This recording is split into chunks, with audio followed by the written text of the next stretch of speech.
Alors, je ne sais pas si on est en live ou pas. J'attends de voir si ça apparaît à l'écran. Ah, je crois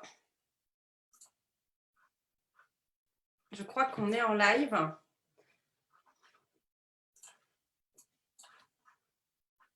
Est-ce que quelqu'un peut nous laisser des petits messages pour nous dire, ouais, je vois qu'on est 22 en ligne. Très bien. Donc, c'est bon, on est bien en live. Bonjour à tous. Je suis contente de vous retrouver aujourd'hui. Hop, je mets tout nickel.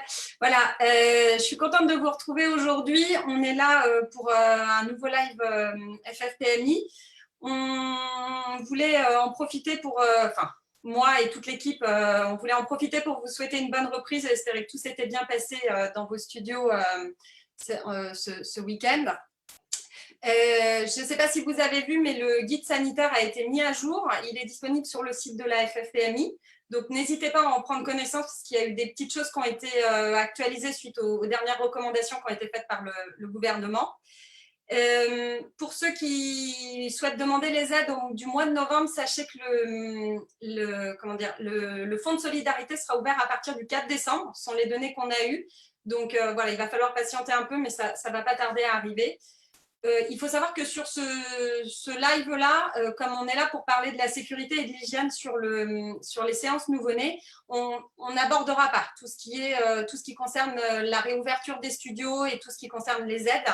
Il ne faut pas hésiter à poser vos questions sur la page de la FFPMI, sur le Messenger, si vous en avez. Et on a toute une équipe qui est dédiée à ça et qui répond, qui vous aide à trouver des réponses si vous avez des questions particulières. Donc voilà, moi, pendant le Zoom, on ne pourra pas, avec les filles qui sont avec moi, vous aider. Mais par contre, toute l'équipe derrière est là pour répondre à vos questions. Avant de parler du sujet qui nous attire aujourd'hui, je voulais juste faire part du décès de Philippe Farage, qui était président du GNPP Guadeloupe il y a quelques années déjà, et qui fut également le vice-président du GNPP national. Et au nom de toute l'équipe de la FFPMI aujourd'hui, on voulait présenter toutes nos condoléances à sa famille et à tous ses proches là-bas. Voilà, donc ça nous tenait à cœur de lui rendre un petit hommage pendant ce Zoom. Donc voilà, aujourd'hui, on est là pour parler de la sécurité, de l'hygiène, de la relation avec les parents en séance nouveau-né. C'est un sujet qui nous tient à cœur à la FFPMI. Alors, il faut savoir qu'il y aura Magali Bauer qui m'accompagnera pour faire un peu une formation sur cette thématique-là. Et on recevra en fin de live Sophie Lem-Terrier, qui est la responsable de la commission éducation. Je sais que pour beaucoup, la FFPMI aujourd'hui, c'est surtout la gestion de la crise. Vous nous voyez sur les écrans depuis maintenant 8 mois pour vous aider à traverser toute cette période qui est un peu compliquée. Il faut savoir qu'on gère aussi des dossiers de fond et qu'il y a des gens qui travaillent sur d'autres dossiers depuis 1 an, 2 ans. Et la commission éducation, c'est un domaine sur lequel on agit et sur lequel la FFPMI est très présent. Et voilà, là, on a un dossier qui commence un peu à voir le jour et à devenir possible, et notamment sur la photographie, sur une certification officielle en photographie de nouveau-né. Et c'était vraiment le moment où on s'est dit qu'il était intéressant d'en parler avec vous. Et c'est pour ça que Sophie sera avec nous en fin de séance pour qu'on puisse en discuter tous ensemble. Donc, je voulais vous présenter Magali qui est avec nous. Magali, est-ce que tu es là? Alors, attends, il faut activer ton micro, Magali. Hop, attendez, j'active les micros. Non, activer le micro. Voilà, Magali, tu es avec nous, tu nous entends? Oui, je suis là, oui, je pense que c'est bon.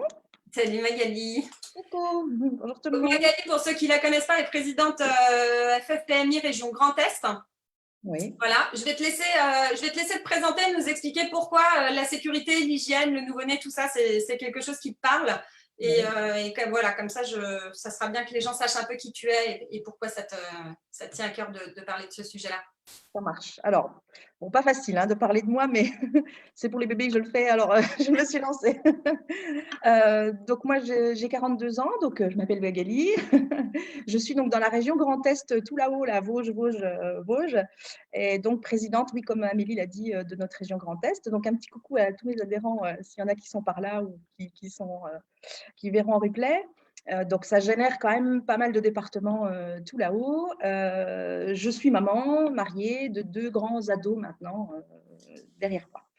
Je me suis installée en 2010 en tant qu'auto-entrepreneur. Alors, bon, voilà, j'aime vraiment pas parler de moi, mais je pense que le parcours est important pour que les gens comprennent où on en arrive et pourquoi on fait certains choix. Donc, fin 2010, je me suis installée, reconversion professionnelle en tant qu'auto-entrepreneur. J'ai fait beaucoup de domiciles, de tout. J'ai fait des mariages, j'ai fait de l'entreprise, j'ai fait beaucoup, beaucoup de choses. Jusqu'en 2013, on va dire. 2013, où je me suis posée, j'ai fait la rencontre de photocoach. Donc, je tiens aussi à en parler parce que ça a été un tournant dans ma carrière, où je me suis posé les bonnes questions. On se pose des questions sur nos valeurs, sur notre vision de la photo, sur nos préférences et un tout petit peu aussi sur la rentabilité de ce qu'on fait. Donc, on pose vraiment toutes les choses, on s'arrête et on dit stop sur certaines choses et on continue sur d'autres. Et voilà, on doit prendre à un moment donné des décisions et des chemins. Donc, moi, c'était la photographie de nouveau-né, les gens que je voulais en lumière du jour, que je voulais maîtriser. Donc, j'ai très, très vite fait des choix. Je me suis orientée, j'ai très vite rencontré Mathilde Magny en 2013, qui a été une des premières formatrices. J'ai continué à me perfectionner en 2014. J'ai aussi rencontré Claude Fougerolles, où je voulais vraiment maîtriser les bases de la photographie et maîtriser mon métier, la lumière, enfin vraiment savoir me perfectionner dans ce que je faisais. Donc ça, c'était aussi vraiment important pour moi. J'ai rencontré aussi Ania Maria, qui venait d'Australie, avec une vision de la photographie de nouveau-né très naturelle, qui devenait de plus en plus mon approche et avoir des choses au naturel, tout simplement. Et mon CA a très, très vite augmenté. Bon, voilà. Donc, j'ai franchi un cap, j'ai dû m'installer en EURL. Enfin, j'ai fait le choix de m'installer en EURL en 2015. J'ai ouvert un studio en 2016, une salariée en contrat pro dans un premier temps. 2016 aussi, j'ai pu rejoindre l'APSNNN. Pour ceux qui ne connaissent pas, ils pourront aller voir sur le site. C'est un collectif de photographes qui est spécialisé dans la photographie nouveau-né, que j'ai pu rejoindre, ou du coup, avec cette vocation de créer un collectif qui œuvre pour montrer comment je peux vous dire ça, qui œuvre pour Les bonnes pratiques, les bonnes pratiques de la photo de nouveau-né. Voilà, merci de me sauver. De rien. J'ai pris des notes, mais pas assez. J'ai continué, j'ai refait un stage avec Yana aussi, toujours 2017. 2018, j'ai démarré aussi un super coaching avec Bernard Audry, que je tiens quand même à citer, parce que j'en serais pas là non plus aujourd'hui sans lui, et avec un bon coaching pour une entreprise qui prospère. J'ai été donc pour une deuxième fois portraitiste de France aussi en 2019. C'est quand même important dans ma carrière. Donc, je tiens à le préciser, où je suis arrivée à 7e. 7e donc sur le congrès de Nancy. Enfin, c'était aussi un moment très important, malgré que je l'ai eu loupé avant et j'ai bossé dur. Et voilà, donc ça fait partie de mon petit truc et d'une fierté pour moi. 2020, là, on y est, ça y est, j'ai pu embaucher Lise, qui est indispensable à mes côtés aujourd'hui. Un petit coucou si elle me regarde aussi, là, elle doit être chez elle, lundi, elle ne bosse pas. Au 1er mars, elle est embauchée, hein, juste avant le post-Covid, là, vous voyez.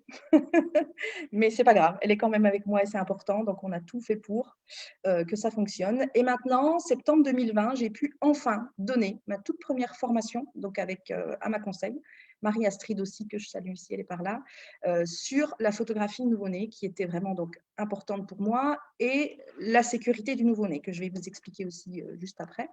C'est les formations que j'ai faites, il y en a quelques-unes aussi que je n'ai pas citées, des fois, ce n'est pas facile de pratiquer, de toucher un bébé, d'essayer de le mettre dans un contenant, d'essayer de le mettre comme ça. Il y a des choses qui ne fonctionnent pas toujours et on a besoin de manipuler, de voir comment ça fait, de voir si on aime, de voir si on peut, de voir… Voilà, donc du coup, je me suis équipée de ça. Voilà. Et du coup, pour que vraiment les gens puissent tester, pratiquer et qui m'a d'ailleurs longtemps servi à moi-même. Mais ouais, Voilà. nous, on en a un Ouais.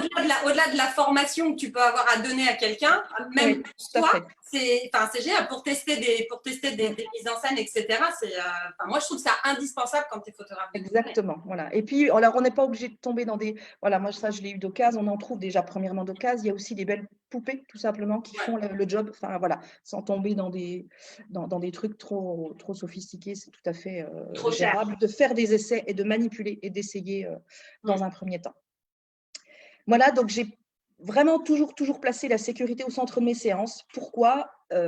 Donc c'est là où je dois en arriver sur, le 22 juillet 2016, où j'ai eu vraiment un accident ici au studio. Donc il faut savoir que ça faisait 3 mois que j'avais mon studio, hein, juste pour, relater un petit peu les choses. J'ai fait une séance nouveau-né qui s'est passée, j'ai envie de dire comme d'habitude, mais une petite puce qui avait, un torticolis nourrisson. Je ne sais pas si vous connaissez, mais voilà, la tête est vraiment coincée sur un côté. Donc quand ils boivent, quand ils prennent le biberon, il faut savoir que le circuit est un petit peu, de travers, hein, pas forcément bien comme il faut. Donc ça donne des lenteurs pour digérer, il y a vraiment besoin de la garder dans une position verticale, enfin bref. Donc j'ai fait ma séance dans toute la sécurité possible. Par contre, la maman, quand elle a repris le bébé pour aller la changer, pour terminer la séance, en fait, elle l'a posé sur le matelas allongé, sur le côté là, à plat. J'ai un matelas allongé qui était très standard, mais à plat. Il faut savoir que la puce a régurgité et s'est étouffée. Donc, elle s'est étouffée, elle a commencé à débattre ses mains, à devenir très vite rouge, bleue et violette. La mère m'a regardée, elle m'a tendu le bébé. Donc, je pense que je ne pouvais plus rien faire. J'ai dégoupillé du sérum Phi qui était à côté de moi. Et là, je dis aussi, heureusement que j'en avais à côté de moi, sinon je ne sais pas ce que j'aurais fait. J'ai dégoupillé du sérum Phi, je l'ai basculé sur le côté, je lui ai injecté dans le nez, très fort. Je ne pensais pas lui faire mal sur le coup, mais voilà, très fort d'un côté. Je l'ai renversé de l'autre côté, pareil, pour que ça sorte. Parce que la puce s'était mise du lait, donc caillé dans le nez, depuis un petit moment. Et du coup, elle était en train de s'étouffer. Il faut savoir qu'un bébé ne respire que par le nez. Donc, ça a été très, très difficile. Elle s'est mise à pleurer, donc waouh. Et là, je l'ai repassée au père, vite, vite. Voilà. Et j'ai couru chercher les pompiers. Donc, j'ai appelé les pompiers. Il fallait que j'ai mon téléphone, d'ailleurs, où je me suis dit, entre parenthèses, que j'aurais eu un téléphone tout près. J'aurais gagné ne serait-ce que quelques secondes. Enfin, je pensais qu'à ça. Je dis, pourquoi mon téléphone n'est pas là? Donc, j'ai couru appeler le téléphone pour que le temps que les pompiers arrivent, la puce était repartie en malaise vagal dans les bras de son père. Donc, quand vous voyez un bébé repartir en malaise, c'est de nouveau vraiment très, très poignant. Donc, elle allait mieux, elle respirait quand même, mais elle était vraiment repartie en malaise vagal. Les pompiers sont arrivés, voilà, je vous passe, je n'ai pas envie de tout vous plomber, mais les pompiers sont très, très vite arrivés et ça s'est passé, elle va bien aujourd'hui. Enfin, voilà, j'essaye d'abréger parce que ça a été assez éprouvant pour moi, mais on peut vraiment dire que je l'ai sauvée quand même. La mère était figée à côté de moi, elle ne bougeait plus. La mère ne bougeait plus, elle ne savait pas quoi faire, elle était figée. Donc, je pense qu'elle me l'a tendue parce qu'elle s'est dit que moi, je saurais quoi faire. Et pourtant, je ne sais pas si avant, on m'avait dit si j'aurais su quoi faire. Enfin, je ne sais pas. Dans le moment-là, c'est celui qui a un flash qui réagit. Enfin, voilà, ça a été très, très difficile pour moi. Et quand le camion de pompiers est parti avec les parents, je me suis effondrée sur ma marche là, à l'entrée de mon studio. Je me suis assise, je me suis mis à pleurer. La voisine est venue. Enfin, voilà, et j'ai dit, bah, je viens de sauver un bébé, quoi. Donc, c'était... faut pas que je... Et voilà. Bah, bref, bah, c'était pas le but, mais je voulais vraiment le dire parce que c'est important. Et surtout, j'ai eu plein de sketchs dans ma tête. C'est que ça aurait pu m'arriver quand elle était sur le pouf, 5 minutes avant, avec la mère qui ne me regardait pas. Et du coup, je lui aurais dit, bah, désolée. Enfin, la mère aurait pu se dire, mais qu'est-ce qui s'est passé? Voilà. Et du coup, il y a plein de choses comme ça qui me venaient dans ma tête, mais elle aurait été plus couchée. Et voilà. Donc, j'ai illico presto acheté un matelas allongé, donc la marque Lily Kim, pour ceux qui ne connaissent pas, qui est très rehaussé. Je ne sais pas si tout le monde voit bien. Enfin bref, c'est un détail. Mais il y a des choses comme ça qui m'ont paru vraiment évidentes. Le sérum Phi, mais je crois qu'il est tout le temps partout à côté de moi. Le téléphone aussi est pas loin. Enfin, il y a des choses comme ça qui deviennent vraiment d'une évidence. Et voilà, donc le pompier est venu, le pompier m'a expliqué des choses. On ne remet pas après un bébé la tête en bas. Enfin voilà, on ne va pas rentrer dans les gestes de premier secours là, mais ça a été très, très, très difficile. Et voilà, donc c'était en 2016, tout ça. Hein. Donc 3 mois après l'ouverture d'un studio, les pompiers débarquent chez la photographe du nouveau-né. Voilà. Je pense que ce qu'il faut ouais. bien mettre en exergue là, c'est pas que les problèmes de sécurité qu'on peut avoir dans le cadre d'une séance sont pas toujours dus à nous et à nos manipulations du nouveau-né. En fait, et je pense que ça, c'est quelque chose auquel tout le monde doit prendre conscience parce que tous les photographes aujourd'hui se disent moi, je suis nickel en sécurité, je fais pas ça, je fais pas ça. Le problème, c'est qu'il faut qu'on soit à même de résoudre un problème qui n'est pas dû à nous, mais parce que moi, pour avoir eu aussi quelques soucis en studio, je le sais, les parents ne nous sont d'aucune aide. C'est-à-dire qu'ils attendent de nous, alors qu'on n'est pas, on fait pas partie du corps médical, on n'a pas plus d'expérience qu'eux, mais par contre, ils attendent de nous qu'on leur apporte notre aide parce qu'eux, ils sont désemparés, quoi. Donc voilà, c'était juste mon petit point. Oui, mais c'est voilà. Donc voilà, enfin, je voulais vraiment parler de ça parce que ça peut vraiment, vraiment arriver à tout le monde. Et voilà, comme tu le dis très justement, il y a tellement eu de oui, mais si, j'avais fait comme ça, oui, mais si, enfin, c'est énorme. Et voilà, ça touche et ça marque. Donc, bref, avec des si, on va attaquer les points quand même. Hein, Ouais. on va passer à tous mes petits points. Donc, du coup, le premier point, alors, pour dévier sur sécurité, mais c'est quand même la base, c'est l'hygiène et le confort. Pour bien réussir vos séances, il nous faut une hygiène et un confort top pour et le bébé, forcément, mais aussi pour vos petits parents. Donc, l'hygiène et le confort, c'est quoi? C'est déjà vous être propre, enfin, voilà. Il faut savoir que moi, je remets un t-shirt propre juste avant les séances. Enfin, j'ai un t-shirt que je remets. Enfin, j'ai toujours un ou deux t-shirts propres, très souples, très, pour que je sois bien à l'aise, mais qui est propre juste avant les séances, parce que je vais quand même porter le bébé souvent sur moi. Et voilà, il suffit qu'on ait mangé qu'il y ait des petites miettes, qu'il y ait des petites choses. Enfin, ça, c'est une chose que je fais vraiment tout le temps. J'ai aussi, alors, bon, le masque, alors, hors Covid, il faut savoir qu'il est quand même aussi là, présent et obligatoire. Si on n'est pas bien, si on ne se sent pas bien, si on est enrhumé, si on a la gorge qui pique, si, voilà, eh ben, on le met aussi le masque. Parce que s'il y a bien des séances où on est proche du sujet, c'est quand même avec le nouveau-né, quoi. Donc moi, j'en avais toujours ici, d'ailleurs, que j'ai donné aux infirmières quand il y a eu le premier confinement, et après, j'en avais plus, mais voilà. Donc, il fait partie de ça. Hein. Donc, même au jour d'aujourd'hui, pendant Covid, on ne doit absolument pas envisager une séance sans le masque. C'est vraiment, vraiment important. Et puis après, tout ce qui est ongles courts, cheveux attachés, enfin, après, il y a du b.a.-ba qui est d'une logique et du bon sens. Voilà, pour toute la séance. Nos petits-parents aussi. Nos petits-parents, il faut s'en occuper. Il faut vraiment les installer confortablement. Il faut qu'ils soient à côté de vous bien comme il faut. La maman qui a une césarienne, le bébé, il a 6 jours. Bon, ils ne sont peut-être pas sortis de la mat, mais allez, on va dire 10 jours. Ils sont chez vous. Si vous lui mettez une chaise normale, dure, assise à côté de vous, je vous garantis qu'au bout de 10 minutes assise, elle est déjà debout à côté de vous. Hein. Elle est déjà en train de tourner 4 fois pour se demander quand est-ce que ça va être fini, pour vous demander où sont les toilettes, elle ne sera pas bien. Donc tout ça, le bébé va le ressentir. C'est des choses, voilà, où on a vraiment besoin de se poser et d'offrir pour que toute la séance se déroule vraiment, vraiment bien. Tout ce qui doit être avec le bébé doit être propre, tout ce qui est en contact avec le bébé, ça c'est d'office. Et avoir donc vraiment ce fameux plan allongé.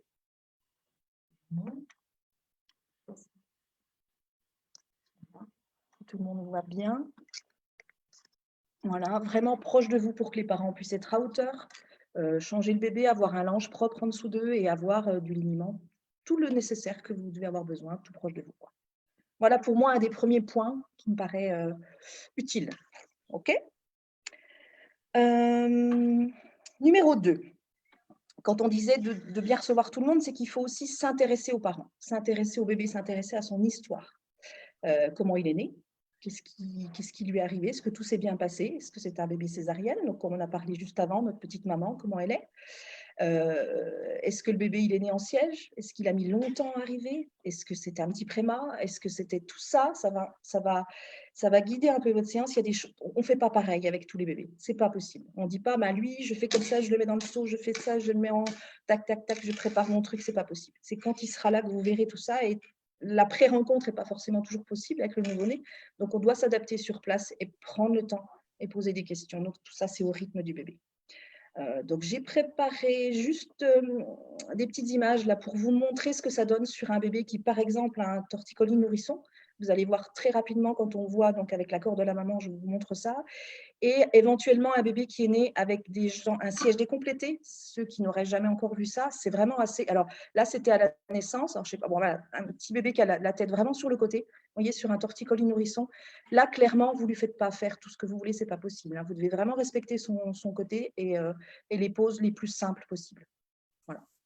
Donc, il y en a plusieurs, je crois. J'ai mis sur le côté. C'est les petits loulous qui sont un petit peu fragiles et surtout, c'est sensible pour eux. Donc, de toute façon, vous ne les faites pas tourner comme vous le souhaitez. Vous voyez que la tête est vraiment, vraiment d'un côté guidée.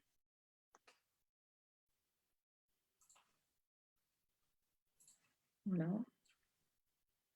Et tu as le petit siège décomplété si tu l'as par là, pour ceux qui n'auraient jamais vu. Donc ça, c'est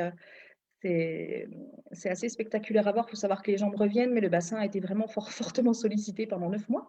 Les enfants ont été quand même dans le ventre de leur maman pendant 9 mois comme ça. Donc, il faut vous dire qu'après, il y a certaines poses qui ne sont pas possibles. C'est pas possible. On ne peut pas forcer un enfant. Il n'y a aucune pose qui doit être de toute façon forcée, mais encore moins quand c'est des enfants qui ont eu des attitudes et des poses dans le ventre qui ne sont pas, alors je ne vais pas dire pas normales, hein, mais qui sont la leur et qui doivent être absolument respectées par la suite. Voilà. Donc ça fait partie de toute l'histoire que vous devez connaître en s'intéressant aux parents, en s'intéressant au bébé. C'est pareil si c'est un premier enfant, un second enfant, si c'est un bébé allaité, tout ça, vous allez voir que chaque séance est forcément différente et rythmée avec ça. Un bébé qui est allaité toutes les heures, c'est pas pareil qu'un gros père qui a un biberon matin, midi et soir, quoi. Enfin, ça paraît logique là quand on le dit, mais je vous assure que quand les gens viennent, ça l'est pas. Votre séance, elle sera pas pareille. On peut pas rythmer les choses. C'est vraiment différent. Alors moi, je parle. Attention, j'ai peut-être pas précisé au début, Amélie, mais c'est des nouveau-nés. Donc, ils ont entre 6 et 10 jours, allez, 15 jours chez moi. Hein, là, je parle bien de cette tranche-là. On est d'accord qu'après, 1 mois et demi, 2 mois, tout ça, ça peut être des séances beaucoup plus courtes. Sur du 3/4 d'heure, 1 heure, il y en a beaucoup qui savent faire et c'est top. Mais là, on est dans du nouveau-né. Donc, nouveau-né, c'est… Alors, je passais beaucoup plus de temps à mes débuts, voire jusqu'à 4 heures. Il y a eu mon calcul quand même de rentabilité aussi qui a été un peu là. Et maintenant, avec du simple et en étant à cette écoute, on sait quoi faire sur du, allez, 2h30, 2h30, c'est fait, allez, 3 heures. 3 heures grand max pour des séances un peu plus compliquées avec les aînés. Voilà. Il y a juste un point là, sur lequel je voudrais insister parce que tu parles de la relation parent avec le photographe, le bébé et tout ça. Il y a juste une chose, c'est qu'en fait, il faut absolument que jamais la photographe se retrouve seule avec le bébé. Oui. Parce que, voilà, moi, c'est des choses que j'ai déjà vues. Peu importe où. Mais en fait, si jamais il y a un problème, donc vous êtes toute seule avec le bébé, même si, parce que par exemple, la maman vient toute seule avec son bébé parce que le papa travaille et puis elle a envie d'aller aux toilettes, en fait, c'est problématique. Parce que moi, je me dis que si jamais il y a le moindre problème à l'issue de la séance, je ne sais pas, n'importe quoi, c'est votre responsabilité qui sera engagée parce qu'elle aura quitté la pièce à un moment.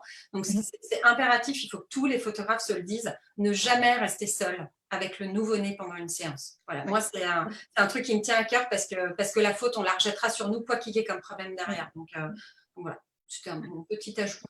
Tu as raison. Alors, donc c'était notre point numéro 2. Oui. Le point numéro 3, du coup, on découle de ça. Hein. Pour bien réussir sa séance, c'est important aussi que ce soit donc au rythme du bébé. C'est exactement ce que j'ai dit juste avant. Être à l'écoute de son sommeil et de sa digestion. Si, quand il arrive, il vient de boire, on le garde un peu vertical, on va peut-être faire les photos dans les bras des parents. Voilà, tac, tac, on n'attaque pas, toc, toc, plat ventre, j'avais tout préparé. Non, enfin, si lui, il n'a pas envie, ce n'est pas le moment, on ne le fait pas. On choisit vraiment en fonction de lui. S'il est très éveillé et qu'au moment-là, il n'a pas envie de dormir, eh ben, vous faites les photos éveillées, etc. Donc, c'est vraiment important que ce soit à son rythme à lui. Voilà, ça aussi. Le point 4, du coup, que je peux enchaîner directement, c'est vraiment important pour moi que les gens commencent avec des pauses simples. Savoir tout faire avec des pauses simples. Tout le compliqué et les mises en scène, les mises en valeur que vous voudriez faire, bien sûr que vous pourrez en faire en fonction de vos goûts. Enfin, on n'est même pas dans le beau, dans le pas beau, chacun fait. Mais surtout, ça, c'est après. Après, quand on maîtrise déjà un bébé simple, dans des poses simples, avec des lumières simples, avec, voilà, je ne peux pas dire mieux. Donc, j'ai montré quelques images et on revient forcément là-dessus. Je voulais faire passer vraiment quelques images avec des choses vraiment simples, quoi. Alors, il y a des petits coussins qu'on peut mettre en dessous pour le poser. Il va prendre cette position tout seul, en fait. Donc, il faut vraiment savoir, oui, être dans le simple. Je ne sais pas quoi vous dire. Si on veut rajouter un bandeau, alors oui, mais après, faites-le d'abord comment il est. Être sûr qu'il ne se réveille pas, être sûr que c'est bien adapté et on rajoute un bandeau, on rajoute… Voilà, mais une chose après l'autre, quoi. Ça, c'est vraiment, vraiment important pour moi. En fait, je pense qu'aujourd'hui, il y a plusieurs écoles en photographie de nouveau-nés. Et en fait, je pense c'est mon avis à moi, et là, je parle d'un point de vue qui est très personnel. Je pense qu'en fait, les photographes nouveau-nés aujourd'hui se mettent la pression parce qu'on voit passer sur les réseaux sociaux des images qui sont absolument splendides de photographes qui sont installés depuis 10-15 ans, qui savent faire des choses magnifiques. Et en fait, je crois que tout le monde se met la pression pour réussir à monter à un niveau, voilà. Et en effet, je pense que tu as raison d'insister sur le fait qu'il faut faire un distinguo entre les envies que peuvent avoir les parents d'avoir un souvenir, un beau souvenir de leur enfant, et la photo de rêve que la photographe aimerait réussir à avoir. Et je pense que c'est le problème des réseaux sociaux aujourd'hui, c'est qu'on est paramétré, on voit des trucs absolument fantastiques aux États-Unis, partout, on nous montre des formations où tout est splendide. Et en fait, on aimerait atteindre ce niveau-là. Et pour le coup, je pense qu'on prend des risques un peu démesurés parce que pour le coup, on cherche à faire ce genre d'image. Et alors qu'en fait, si vous écoutez les parents et si vous écoutez ce qu'ils ont envie d'avoir, c'est pas toujours aussi haut niveau que ce que nous on aimerait réaliser. Donc voilà, là la photo, je sais pas si elle s'affiche à l'écran, mais voilà la photo qui est à l'écran là, c'est une pose qui est très simple à réaliser sur le beanbag. En effet, je pense que comme tu le disais, ce qu'il faut, c'est être équipé. Il faut avoir les petits coussins, les positionneurs. C'est ça la base de notre métier de photographe aujourd'hui, c'est d'avoir le bon matériel pour réussir à travailler et faire des choses jolies sans prendre de risques en fait. Et je pense qu'il est là le message qu'il faut faire passer, c'est être bien installé. ouais, c'est ça. On peut pas, c'est pas un métier, enfin c'est pas une des activités du photographe qui peut se faire comme ça en se lançant et en se disant voilà, comme vous feriez du portrait d'enfant de 5 ans, vous le mettez sur une chaise, c'est facile, c'est beau. La photographie de nouveau-né aujourd'hui, il faut avoir des accessoires, il faut avoir des positionneurs, il faut avoir des tissus, il faut que ça soit un peu recherché, c'est ce qu'attendent les gens. Mais les gens ils recherchent pas forcément à ce qu'on mette leur bébé dans des positions absolument improbables. C'est pas forcément ça l'idée. Donc voilà, moi tes photos je les trouve très belles, c'est physiologique, ça respecte en fait la façon dont le bébé se mettrait tout seul. Je suppose que tu le poses et après tu le laisses évoluer, non? Comment ça se passe? Oui. Et la tête progressivement, on fait les choses progressivement, on essaie que les deux pieds soient trop écartés progressivement avec les petits coussins, on cache avec les petits wraps qu'on met dessus, voilà, mais c'est vraiment progressif, quoi. Même le ruban, le bandeau, bien souvent je le mets après. D'abord j'essaye, est-ce qu'elle garde la pose, est-ce qu'on essaye, voilà, on fait déjà du simple, quoi. Et ça c'est top et ça libère et on gagne énormément en assurance. Une fois qu'on est déjà capable de faire tout ça, c'est top, quoi. Mais c'est ça. Ce qu'il faut, c'est être capable d'assurer la base. C'est ce qu'il faut que tous les. Alors là, dans ce que je dis, je ne m'adresse pas aux photographes qui font ça depuis 10 ans. Parce que forcément, toi, moi, Sophie, on est photographe. Enfin, moi, je suis spécialisée dans le nouveau-né depuis 2010. Donc, forcément, et encore, je n'ai pas la prétention de faire de l'art. Mais voilà, je pense qu'une fois que vous savez faire la base, petit à petit, vous faites une petite formation. On va vous apprendre un petit truc en plus qu'on va pouvoir mettre qu'on va pouvoir appliquer en séance. Et c'est comme ça qu'on grimpe, quoi. Je pense qu'il ne faut pas chercher à monter très haut tout de suite.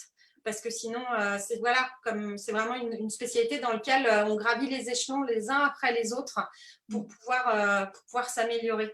Et c'est important, je pense.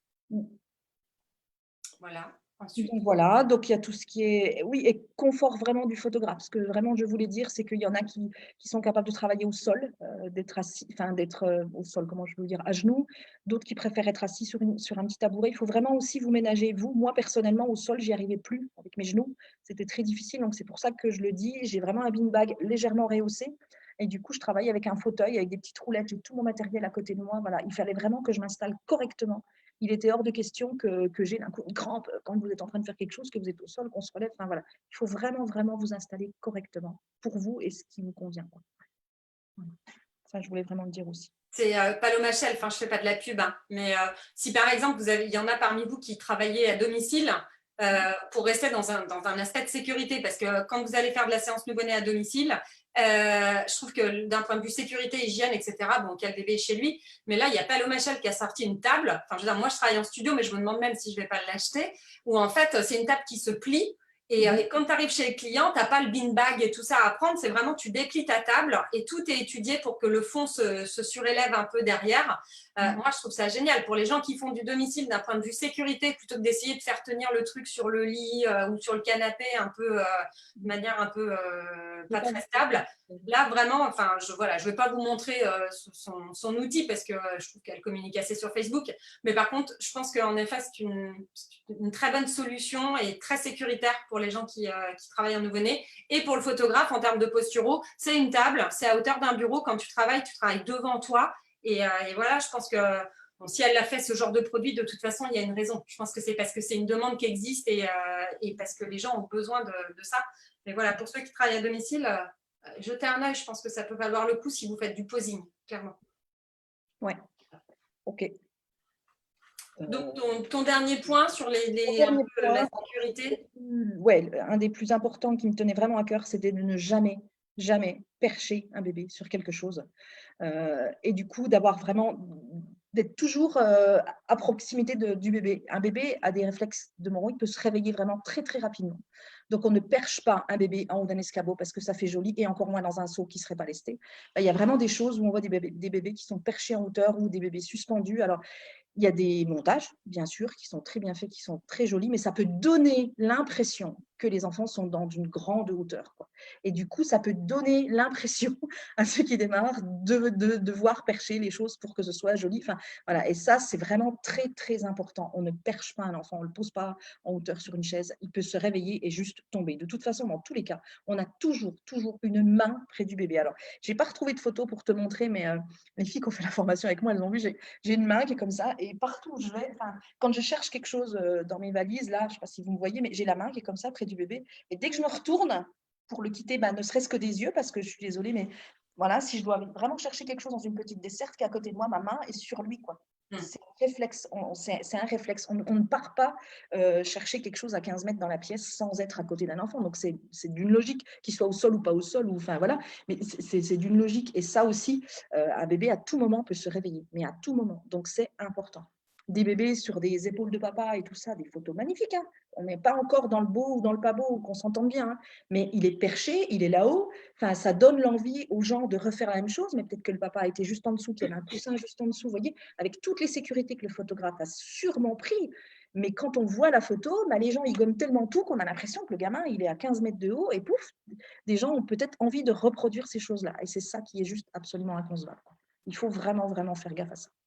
Donc là, j'ai juste 2 images à te montrer pour vraiment montrer quand moi, les enfants sont donc au sol dans un contenant, où il faut savoir que le contenant, moi, j'en fais sur 3/4 de mes séances, je l'ai fait, mais voilà, maintenant, j'ai un quart de séance où j'ai quasi plus de contenant. Il y a toujours le papa qui est à côté, donc voilà. Donc sans chaussures, on voit bien, c'est important aussi.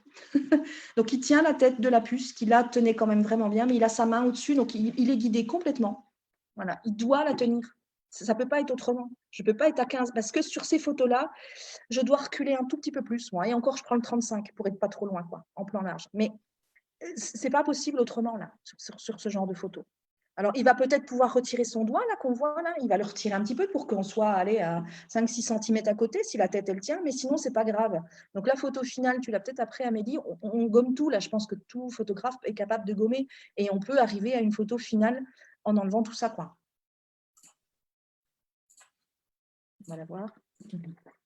Enfin, vous l'imaginez, quoi. OK? Et ça, c'est vraiment, vraiment important. Même si on est au sol, c'est important. Elle peut se réveiller, elle peut avoir la tête qui part d'un côté, elle peut… Là, il y a encore plein, plein de choses qu'on voit qui sont, malgré toutes les normes de sécurité, voilà, qui pourraient. Donc, le papa est là, il est à côté. Et il ne la quitte pas des yeux. Je crois que la première consigne que je lui dis, c'est de ne pas la quitter des yeux. Si vous ne me regardez pas moi, vous regardez votre fille. Donc, vous avez vu comment elle tourne le siège. Le siège est vers elle. Souvent, je pousse les pieds parce qu'ils ont les pieds qui arrivent dans le décor.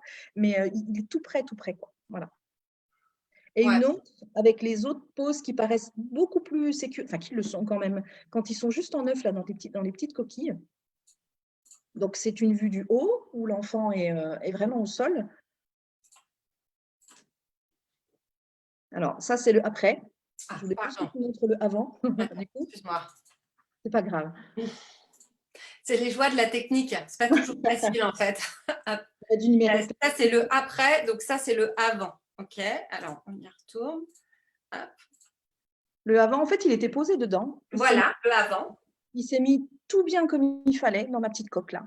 Elle est calée, hein, donc en dessous on ne voit pas, mais il y a des petites couvertures. Elle est vraiment calée pour qu'elle ne roule pas, parce que comme c'est une coque, elle pourrait un petit peu balancer, mais il y a des petits coussins. Enfin, de toute façon, elle ne peut pas bouger, c'est sûr. Mais là, j'ai fait ma photo, donc je suis debout au-dessus de lui. Et je crois qu'il n'y a pas fallu 2 secondes pour avoir le après là, que Amélie vous a montré. Et tellement j'étais en rafale, j'ai eu cette photo dans la foulée. Là, clac. Vous voyez ? Là, il dort toujours, hein. Je ne sais pas si vous le voyez là, mais c'est très, très, très rapide, hein. Si ma coque, elle n'était pas calée au fond, là, comme je vous l'ai dit, hein, elle peut rouler, là. Vous voyez ? Vous l'imaginez, elle roule. Le papa était aussi à côté. Je crois que la main est arrivée au-dessus. Enfin, voilà, clac, j'ai eu le temps de faire ma photo, mais parce que j'étais en rafale. Et stop, quoi. Je suis redescendue, stop, j'ai eu ma photo. Je l'ai enlevée, hein. C'est fini, là. J'ai eu ce qu'il fallait. Vous voyez ? C'est des choses comme ça qu'il faut vraiment, vraiment prendre en compte. Ça peut arriver. Donc voilà, je voulais vraiment… je voudrais ajouter, moi, par exemple, tu vois, alors qu'on s'imagine que c'est hyper sécuritaire, je pense qu'il y a plein de studios comme moi qui ont un petit lit en bois. le petit lit où vraiment tu couches le bébé dedans. Et en fait, pour illustrer ce que tu dis, c'est exactement pareil. Je couche le bébé, donc il est allongé sur le dos, il a une petite couverture sur lui, les bras sont bloqués, tu te dis tout va bien. Enfin, je peux aller chercher mon appareil qui est à 3 mètres sans que ça craigne rien. En 2 secondes, le bébé, il peut basculer la tête et se taper le montant en bois. Moi, ça m'est arrivé une fois. Enfin, en fait, j'étais tellement pas loin que j'ai eu le temps d'insérer ma main. Mais pour ça, notamment, c'est important. Enfin, moi, je mets un cale en riz en dessous, enfin, un cale-tête en riz. Et c'est important de bien appuyer avec le poing sur le cale-tête pour dessiner la forme de la tête. Comme ça, même si le bébé est tenté de partir, en fait, le cale-tête fait un rond et ça part pas. Voilà. Moi, c'est un des accidents que j'ai failli avoir par inadvertance parce que j'étais tellement persuadée que dans son petit lit, il ne pourrait pas bouger. Et comme quoi, même quand on se dit on est en sécurité, c'est bon, on gère tout, ben non, en fait. C'est vraiment une spécialisation dans laquelle moi, j'appelle les gens à faire attention à chaque petite chose. Il y a, par exemple, je me fais la réflexion, alors après, tout dépend avec quoi vous travaillez, mais les laines, on travaille, nous, enfin moi, en studio, je travaille beaucoup avec des laines. Ça fait beaucoup de petits tapons, de petits trucs. Méfiez-vous parce qu'il suffit que les bébés s'agrippent à un truc, à une laine, il en a un peu sur le doigt, après ils sont tout le temps en train de se mettre dans la bouche et tout. Moi, je passe mes séances nouveau-nés à enlever les trucs sur les doigts des bébés, à me vérifier qu'au niveau de la bouche, ils n'ont rien. Je n'arrête pas parce que ça, ma peur, une de mes angoisses à moi en séance nouveau-nés, c'est de me retrouver avec un bébé qui avale un petit tapon et qui s'étouffe. Voilà. Donc, je pense que même les accessoires qu'on utilise, c'est hyper important. Il faut vraiment être sensibilisé à tout ça. C'est pas juste comment je le pose. Voilà, c'est un ensemble de choses, la séance nouveau-né, pour que ce soit sécuritaire, qui est hyper important. Tout à fait. Voilà, je complète, hein, tu me permets. Oui, non, tu as raison, tu as raison. Voilà, ça fait longtemps que je n'ai pas animé de Zoom. C'est vraiment évident, quoi. Du coup, ils ont des wraps. Moi, c'est pareil, c'est des laines spéciales bébés que je paye une fortune pour les emballer dedans et où justement, il n'y a aucune peloche, quoi. Donc, celles qui ont fait la formation, elles savent. On a même tricoté pour l'histoire. Celles qui sont là, elles savent, le soir, on a tricoté, mais il n'y a aucune peloche. Même leur nez qui est tout petit, si c'est tout près d'eux, oui, ils se le mettent dans le nez. Et à fortiori, enfin, ils ont quand même des narines qui sont minuscules, quoi. Donc, c'est des choses vraiment auxquelles il faut penser, vraiment. Ok.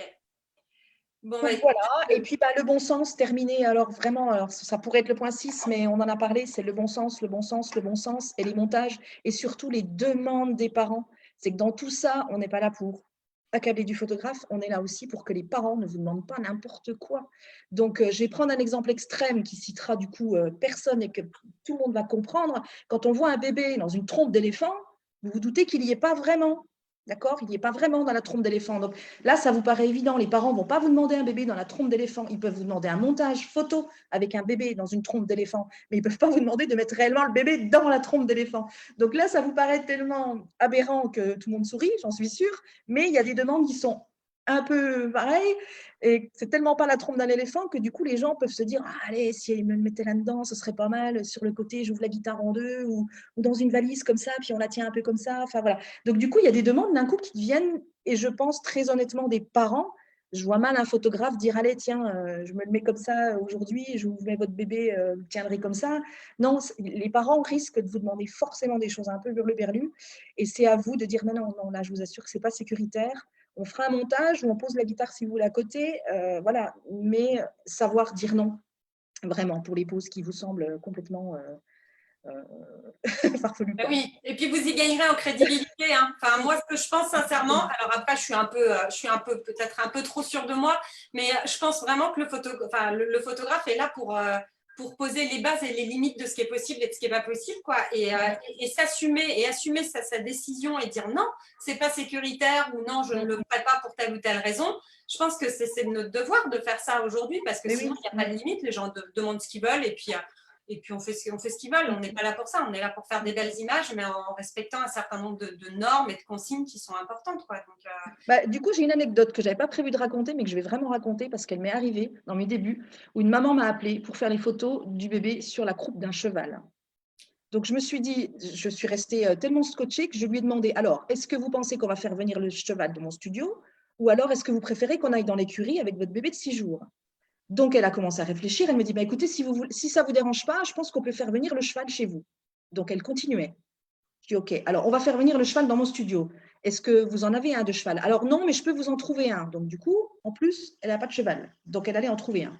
Donc je dis, mais si vous faites venir un cheval, il faut qu'il vienne avec son maître peut-être, parce que peut-être que moi, personnellement, si je ne le connais pas, il ne va pas. Donc je continuais dans ce truc, je vous assure, hein, on a eu 3-4 phrases comme ça, puis je lui dis, quand il va être dans le studio, le cheval, s'il a des excréments, s'il a peur, il ne va peut-être pas pouvoir sortir facilement de mon studio quand même, le cheval, s'il a peur. Alors elle réfléchit, puis elle me dit, vous êtes en train de me dire que ce n'est pas possible là? Mais je dis oui, je suis en train de vous dire que c'est vraiment, vraiment pas possible. Juste pour vous expliquer que si un autre photographe vous dit oui, éventuellement, c'est pas possible, quoi. Enfin, et la mère a quand même eu une ou deux, je vous assure, hein, réponses. Bon, alors non, peut-être pas dans l'écurie parce qu'il va avoir froid, mais si le cheval éventuellement peut venir dans votre studio, et je dis, mais enfin, je suis restée comme ça, et franchement, mais c'est arrivé, quoi. Et du coup, bon, elle était même limite pas contente au téléphone, mais j'espère juste qu'aucun photographe ne lui aura fait rien. Mais je pense pas, tellement c'est absurde. Mais voilà, pour vous dire, quoi. Donc, c'est pas possible. Ouais, non, mais je pense que c'est vraiment à nous de poser les limites, de poser les limites de ce que demandent les clients. Et en tant que photographe, vous y gagnerez en crédibilité, à savoir ce que vous voulez, ce que vous êtes prêt à faire, ce que vous aimez. Je pense que ça sera une bonne chose. Oui. J'espère qu'il n'y a pas de souci parce que le live chez moi s'est arrêté. Donc, je ne sais pas si. Bah, écoute, moi, je le vois là encore, live Facebook. Ok, bon, j'espère qu'on n'a De pas. toute façon, moi, je pense que c'est bon. On peut accueillir Ouais, notre Sophie. on peut. Sophie, si tu Il peux n'y a pas eu de réactiver. questions? Il n'y a pas eu de questions, Amélie? Bah, écoute, là, non, j'ai Bon, regardé, les gens vont dans ton sens. bon. Voilà, de toute façon, il n'y a pas, enfin, c'est un sujet sur lequel on ne va pas te contredire parce que je pense que toutes les photographes nouveau-nés qui travaillent et qui travaillent bien aujourd'hui, elles sont conscientes de ces problèmes-là. Après, on en apprend tous les jours. Je pense que c'est pas parce que ça fait 10 ans qu'on pratique la photo de nouveau-né qu'on n'a plus besoin d'aller faire de la formation, et notamment en prévention, en sécurité, en hygiène. Je pense que toutes celles qui ont des gros studios et qui font ça depuis longtemps, elles continuent à se former. Donc voilà, moi, c'est pour ça, je pense qu'il n'y a pas énormément de questions parce qu'on ne peut pas remettre en cause ce que tu dis, Magali. Au-delà d'être du bon sens, c'est du bon conseil et c'est important qu'il y ait des gens pour donner pour transmettre cette voie-là et faire prendre conscience à tout le monde. Donc voilà. Surtout que les gens comprennent bien qu'on n'est pas dans le jugement du beau ou pas beau. Hein. Oui, c'est pas ça. Voilà, voilà. Pas ça.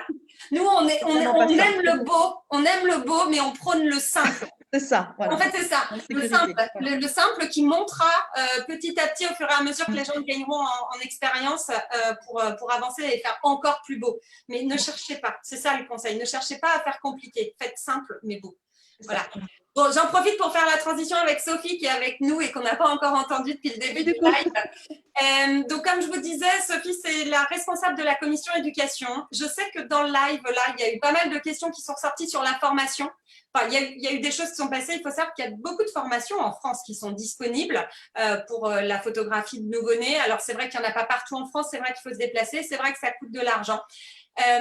Et ce sont des formations qui ne sont pas reconnues. D'accord ? Aujourd'hui, libre à chacun de se déclarer organisme de formation, libre à chacun ou chacune de se déclarer formateur avec ses connaissances, ses compétences. Donc voilà, il n'y a pas de grande personne ne juge la qualité des formations et aujourd'hui, il y a pléthore d'offres sur le marché. Nous, on a, avec la FFPMI, et Sophie et Magali notamment, puis il y a toute une équipe derrière, on pense que c'est vraiment une spécialité qui doit être encadrée. Et c'est pour ça qu'on a convié Sophie à nous rejoindre dans le live. Donc, Sophie est responsable de la commission éducation à la FFPMI. Est-ce que, Sophie, tu peux commencer par te présenter, nous dire qui tu es, ce que tu fais et enchaîner un peu sur ce que fait la commission éducation au sein de la FFPMI? Oui, bien sûr. Donc, bonjour à tous. Moi, je suis Sophie, donc je suis photographe près de Lille dans les Hauts-de-France. Je suis installée depuis 2003 et je m'occupe en effet de la commission éducation pour la FFPMI. Je suis également référent métier pour les CMA et le CFA en Hauts-de-France. Alors, la commission, elle est importante. Hein. La commission éducation est importante parce qu'on travaille de concert avec les chambres des métiers pour les épauler au niveau de tout ce qui touche notre profession. C'est-à-dire qu'on va par exemple travailler avec eux pour préparer les diplômes ou même les jurys, la réalisation des sujets, ce genre de choses. Et là, il y a justement un projet qui nous tient vraiment à cœur, c'est de mettre en place une certification officielle pour la photographie nouveau-né, hein, dont on aborde le sujet depuis maintenant une heure, trois quarts d'heure. Alors, c'est un type de photo qui demande des connaissances particulières et une expertise. La FFPMI, elle a entendu les professionnels qui exercent la photographie de nouveau-né et qui s'inquiètent fortement des pratiques qui sont non sécuritaires et qui sont de plus en plus courantes. Alors, ça a pris un peu de temps parce que pour replacer les choses, il faut quand même savoir que le métier de photographe n'est pas un métier qui est réglementé. Et moi, ça fait 2 ans que je travaille sur cette certification. Alors, ça y est, là, pour le présent, là, on a bien avancé sur le sujet. Et on va, avec la collaboration des chambres des métiers, on va mettre au point une certification sur le sujet. Alors, je reprécise, c'est vraiment important, le métier n'étant pas réglementé, cette certification ne sera pas obligatoire. Ça, on ne pourra pas changer les choses, c'est comme ça. Par contre, elle va apporter un véritable plus au photographe qui l'aura obtenu. Voilà, en gros, c'était notre comment je vais dire, Ouais. notre projet, c'est ça. Ouais. De donner un cadre, de poser, voilà, c'est ce qu'on veut. Je pense, enfin, je veux pas parler pour toi, Sophie, mais je pense, enfin, moi, c'est vraiment quelque chose qui m'anime depuis 10 ans et bon, surtout ces dernières années. Mais en photographie de nouveau-né, c'est de poser un cadre que les gens puissent se former parce qu'on se forme. Je l'ai dit tout à l'heure, il y a beaucoup de photographes qui font de la formation. Je pense qu'aujourd'hui, la certification, Sophie pourra en reparler, mais je pense que la certification sur laquelle on est en train de travailler, c'est pas tant une certification pour savoir faire de la photo de nouveau-né. Parce que savoir faire de la photo, si on est photographe aujourd'hui, je pense qu'on sait en faire. On sait faire de la photo. Oui, je pense qu'on sait faire de la photo. Par contre, je pense qu'aujourd'hui, moi je l'avais fait avec mon bébé bonheur, et il y avait plusieurs photographes qui étaient venus. Je pense que rendre quasiment obligatoire la formation premier secours aux nourrissons, moi je l'avais fait auprès de la protection civile à Paris, je pense que c'est quelque chose qui est nécessaire. Je vais vous raconter, moi, dans le studio, j'ai jamais eu vraiment de gros problèmes. Par contre, j'ai rencontré un bébé, et c'est une maladie qui arrive beaucoup chez les nourrissons, chez les petits garçons nourrissons. C'est la sténose du pylore. C'est le muscle que vous avez juste en dessous de l'estomac, en fait, qui est complètement fermé, ce qui fait que quand le bébé boit, il recrache tout le temps. Donc, pour les jeunes parents qui ne connaissent pas, en fait, leur bébé a fait des reflux. Alors, ce n'est pas des reflux qui sont traditionnels, parce que moi, le bébé, quand je l'ai eu, je lui ai donné son biberon au studio parce que les parents étaient complètement en stress. Il avait 7 jours, il ne buvait plus rien. Et en fait, très vite, j'ai compris ce qui se passait, mais bon, après, j'ai pas voulu J'ai mis le bébé dans la panière, je l'ai très assis parce que j'ai bien senti que ça passait pas très bien. Et en fait, au bout de 3 minutes, il m'a fait un geyser. Enfin, pour moi, c'était un geyser. Il a son reflux, ce qui m'a recraché, c'est aller à 5 mètres de l'endroit où il se trouvait. Je pense qu'en fait, aujourd'hui, en tant que photographe nouveau-né, au-delà de la sécurité, on est là aussi pour informer. C'est-à-dire qu'un pédiatre, il va passer, enfin moi, mes pédiatres avec mes enfants, s'ils passaient 10 minutes, un quart d'heure avec eux, c'est à peu près tout parce qu'il enchaînait les patients les uns après les autres. Nous, en tant que photographe nouveau-né, on peut passer 2 heures, 2 heures et demie, 3 heures avec un bébé. Et je pense qu'en fait, à force d'en voir, il y a des pathologies qu'on peut reconnaître, des débuts de reflux ou une sténose du pylore, ou enfin voilà, des petites choses qu'on connaît parce qu'on pratique le bébé à longueur de temps. Alors certes, on n'est pas du corps médical, mais voilà, si on était formé à ça, si aux premières pathologies, aux premiers secours, de pouvoir orienter un peu les parents sur ce qui peut se passer. Là, quand je les ai vus, je leur ai dit, en fait, c'est simple, on arrête la séance maintenant, tout de suite. Vous le rhabillez et vous allez à la maternité. Je leur ai même pas dit d'aller chez le pédiatre. Pour moi, c'était simple. J'avais jamais vu un bébé qui faisait quelque chose comme ça. Et en fait, je pense que toutes les photographes nouveau-nés aujourd'hui, elles doivent être sensibilisées aux pathologies un peu graves parce que les symptômes sont hyper faciles à identifier. Hein. Il n'y a pas… et voilà. Et je pense qu'une vraie certification avec sage-femme, ostéopathe, médecin, qu'on connaisse l'anatomie du bébé, des pompiers ou la protection civile sur les premiers secours. Mais en fait, ça devrait être obligatoire. Ah, c'est sûr, c'est certain. C'est vraiment. En plus, c'est une demande de la profession, c'est-à-dire que la FFPMI, elle vous a vraiment écouté, hein, elle nous a écoutés, et on se rend vraiment compte qu'il y a une demande de la part des photographes d'essayer de réguler un petit peu ce sujet de la photographie de nouveau-né qui n'est pas toujours très bien traité, et on a souvent des anecdotes qui nous font un peu, qui nous terrifient, qui nous font très peur. Et donc voilà, c'est là-dessus où on travaille ensemble pour avancer sur cette certification. Donc là, tu peux peut-être parler, Sophie, là, vu qu'on a de ce qu'a demandé la CMA, là, du sondage d'opinion qu'on a mis en place. Tu peux en parler un peu pour dire à quoi ça sert et quel est le but de ça et en quoi ça pourra faire avancer la démarche. En fait, on aimerait bien que vous puissiez nous aider en nous donnant votre avis, vous, les spécialistes de nouveau-nés, en répondant au sondage qu'on a mis en place sur le site de la FFPMI. Ça va nous permettre de placer les choses et de pouvoir organiser cette certification, ce projet de certification dans les meilleures conditions possibles, en pouvant y ajouter tout ce dont vous avez besoin, tout ce qui vous manque et tout ce qui vous fait peur, qu'on puisse aborder tous ces sujets-là pendant cette certification. Et on a besoin donc que vous nous en parliez. Donc, il y a un petit sondage qui est très bien fait et qui vous laisse aussi une partie libre pour pouvoir aller plus loin si vous voulez. Vous avez la possibilité également de laisser vos coordonnées, ce qui nous permettra de vous recontacter pour vous tenir informé de tout ça. Et puis voilà, en gros, voilà. Donc le sondage a été hébergé sur le site de la FFPMI. J'ai mis le lien, en fait, normalement, juste au-dessus du live. Si vous regardez, j'ai mis l'enquête d'opinion qu'on a besoin. Le lien, normalement, je n'ai pas vérifié s'il fonctionnait, mais je vais le faire tout de suite en live pour être sûr qu'on y arrive. Oui, on y arrive bien. Donc, directement juste au-dessus du live, là, vous avez le lien, on vous le remettra dans les commentaires. Il faut savoir que plus on aura de réponses, plus ça sera bénéfique pour nous parce que la certification sera pensée pour et par les professionnels. Donc voilà, n'hésitez pas, il sera en ligne, je pense, on va le laisser une quinzaine de jours, histoire de laisser le temps aux gens. Et voilà, et si vous êtes dans des groupes Facebook, n'hésitez pas à partager le lien. C'est pas un sondage qui est pour les adhérents de la FFPMI. Non, tout à fait. Hein, ça doit vraiment toucher le maximum de photographes qui pratiquent cette spécialité ou même pas. Ça peut être pas forcément quelqu'un qui ne fait que ça. Voilà. Oui.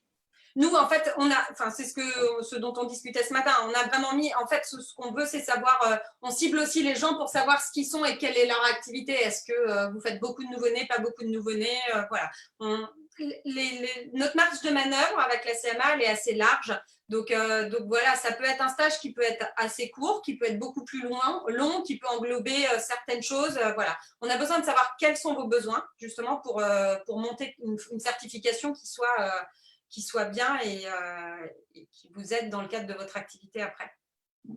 Voilà. Je sais pas Ensuite, si il y a peut-être la question, parce que je pense qu'elle dans combien de temps tout ça va être mis en place. Donc, il est important de dire que ça fait un moment qu'on passe dessus, parce que je vous avoue que le sujet, il est potassé depuis 2 bonnes années. Et là, en fait, on espère pouvoir mettre ça en pratique pour 2022 et avec un peu de chance, si la situation sanitaire nous laisse tranquille, peut-être que 2021 n'est pas à exclure. Donc, vous voyez, on touche au but. Voilà. Il y a une question là de Lali, parce qu'il faut savoir que les gens pensent que toutes les formations, alors il faut savoir que ce n'est pas une formation mais une certification et que le stage ne sera pas forcément que sur Paris. Tu peux expliquer comment c'est censé se dérouler en termes de… Oui. Et en fait, pour le moment, c'est un petit peu… tout n'est pas arrêté. Ce que je peux simplement vous dire, c'est que la première formation sera testée sur Lille, d'accord ? Pour des raisons pratiques, hein, tout simplement parce que moi j'y suis, parce qu'on a un centre avec la CMA qui est là. Et c'est là qu'on testera cette première certification. Pour le reste, eh bien, tout va dépendre de là où il y aura de la demande. On verra. Ça, donc, en fait, et si elle a du succès En fait, ça peut être, de toute façon, comme ça dépendra, c'est un partenariat qu'on fait avec la CMA, donc de toute façon, ça dépend pas que de nous déjà. Au niveau national. Voilà.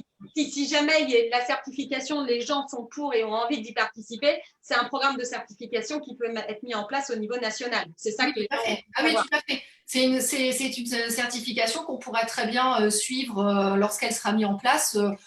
Pourquoi pas s'il y a de la demande à Bordeaux, pourquoi pas s'il y a de la demande à Lyon. Tout va dépendre de plein de choses qu'on est en train de voir et c'est pour cette raison que le sondage il est très important pour nous.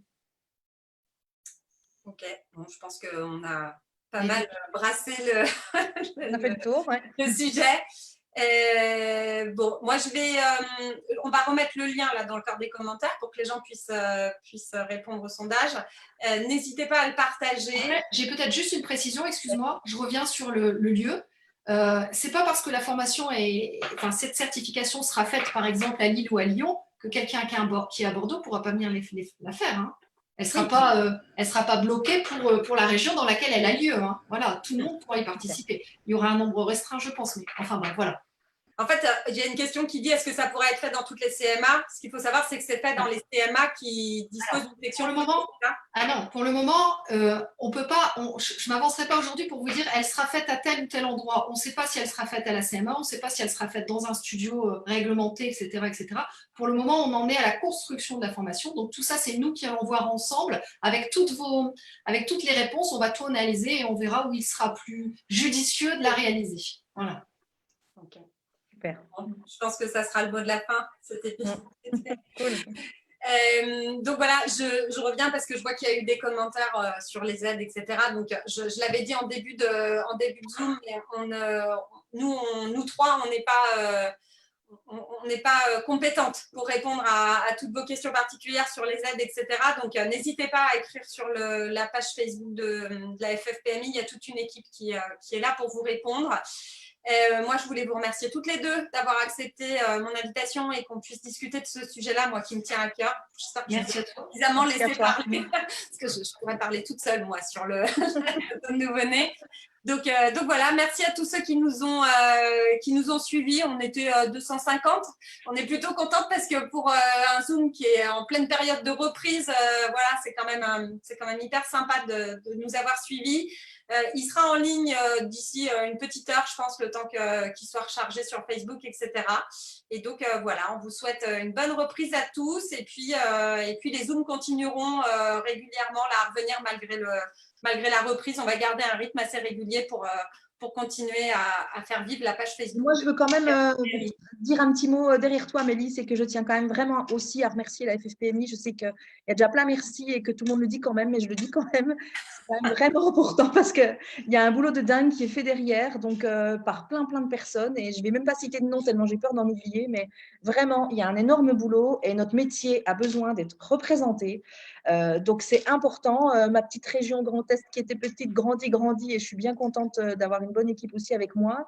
Mais c'est vraiment important de le dire. On a besoin d'être forts tous ensemble et voilà. Donc, je voulais quand même aussi le dire. Même si on le dit à chaque fois, mais tant pis, je le dis. Ouais, mais tu sais, maintenant, voilà. Donc, c'est important. Je vais rebondir sur ce que tu dis parce que moi, il y a quelque chose qui me tient à cœur.